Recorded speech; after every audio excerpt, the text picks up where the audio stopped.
Hi there, I'm doing a review for the Dell Studio 15 laptop. I'm just going to go over all the elements of it and we're going into a bit more detail than all the videos do on YouTube, because when I was trying to buy the laptop I went on YouTube a bit of advice and I found it hard because people are just going over the simple things. So I thought I'd just go a bit more in depth and let you get to know the laptop a little bit more. Right, just to start off, I custom built this one on the Dell website. I got the built-in webcam here, which has got two microphones to it on the left and right, which makes video recording and obviously sound recording a hell of a lot better. I got the built-in finger swiper, which is really good for security. You can use it to log into Facebook and MySpace, and obviously on the computer, or just anything what prompts it for a password, which is pretty neat. It's got two speakers, even though it looks like one whole one, it is. It's obviously just got two in it, one on the left, one on the right, which is pretty neat. I've got the screen in it is obviously a 15-inch, hence Dell Studio 15. Nice and high quality, true life as it says in the tin. Even though my camera probably doesn't show it, it is really good quality. I'll just go over the things on the laptop. Around here you got your power button, which lights up like a nice Christmas tree. And the hinge design on this laptop I think is pretty neat. If you look at it there, just shuts down right down nicely. I like it a lot because I'm a freak. Anyway, open it up again. On the side here you got your slot loading DVD, rewritable drive, CD drive, etc, etc, which is pretty neat. The power socket there, I don't know if I mentioned that before because I've got crap memory. It's got a nice power adapter, I'll show you that later on. Two USB ports on the side there, which are obviously USB 2 for high transfer rates. Not a slow laptop at copying things, trust me on that one. Does copy at about 3 to 4 meg, which is pretty, it's not too bad. 1394 port on the side there for all your media stuff. I don't really use it that much. On the front there, infrared. You probably can't see it, but just there. See, infrared port for if you got the media center thing built in, you can use your control with it. I didn't because I don't really use that much media. I've got a proper computer for that. And where there'd normally be a control there is obviously just a blanking plate, which is the quite ones that Dell give you. Normally you'd find a control in there if you did get all the TV tuner put in. The memory card reader, Dell give you a blank plate again, just to keep everything nice and dust free, which is pretty good. It does read, it's SD, MMC, MS and MS Pro, which is pretty good.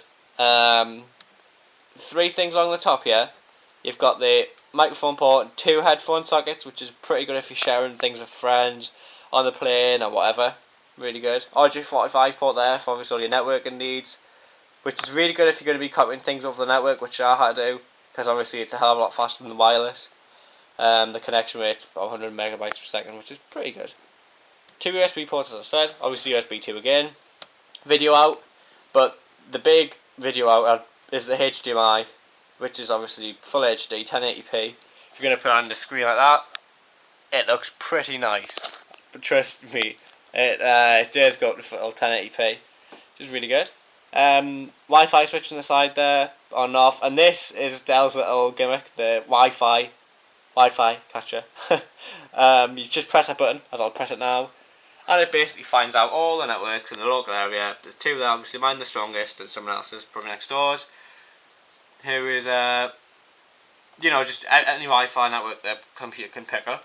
On the front of the laptop, obviously you get the touchpad, but I don't know if you can see that. It's like a people call it a graphite, people call it marble look. It's just basically a load of squiggly lines and circles on a laptop, if you can see that. Just gives the laptop a bit of character instead of it being boring gunmetal or silver or whatever. This one there, Home Premium Service Pack 1, which is alright. It runs on the laptop really well because there's a 2 gig of RAM in there, and Intel Cell 1 dual core, which clocks at 1.73. Not too bad for the laptop, and obviously 2 gig of RAM certainly does compensate, and obviously lets you run multiple applications at once. Along the top here you've got the Wi-Fi thing there, obviously tell you that Wi-Fi is on. Next to it, it's not lit up because I don't have it in, you can see that's the Wi-Fi. Next to it here is a Bluetooth light, so if you have Bluetooth in it, it'll obviously flash. And next to just giving it that flash, there's a hard drive light to tell you that there's a hard drive working in it. number lock key lights up all white, caps lock that lights up all white.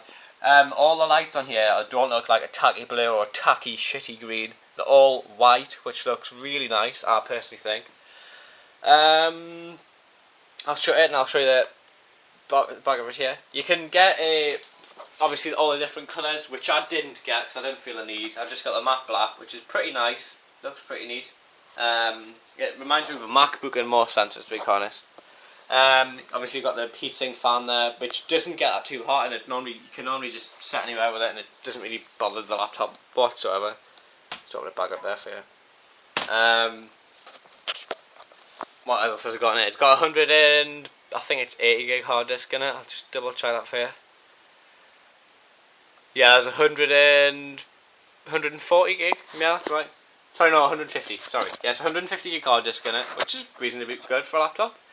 I'll turn it off and I'll show you underneath it and stuff. But while it's turned off, I will show you the power pack to it, which is obviously the Dell standard power pack, which, as you can see here, wraps up nicely and neatly, so you can just whack it in your bag and take it wherever you're going. And it obviously got this rubber little clip with it to obviously, take wherever you're going, which is really nice. Now the laptop switches off because it's pretty fast. I'll show you the hidden little features underneath, which I didn't actually know about. Right, here you've got your CPU heatsink, battery here, which if you press the button on there, it gives you a thing of the charge in the battery. See there's 5 lights in 4 of them. They've just lit up, which obviously means I don't have a full battery. I'll just take the battery out and show you underneath there. In here, obviously you've got your license there, but just here is the SIM card reader, so you can put like a SIM card in, and I believe, I don't know if I'm saying this, but I believe you can get 3G internet if you've obviously got a SIM card that's connected up to it and all that. You can put that in, you'll get 3G reception from the laptop without having to put one of those stupid little dongles in and walk around the place with that in, which is pretty neat. Which most of the laptops don't have. I just believe it's the Dells that have that. I might be wrong in saying it, but yes. So yeah, that's the Dell Studio 15. Any questions, please get back to me on it. Also, when I was buying the laptop, I was gonna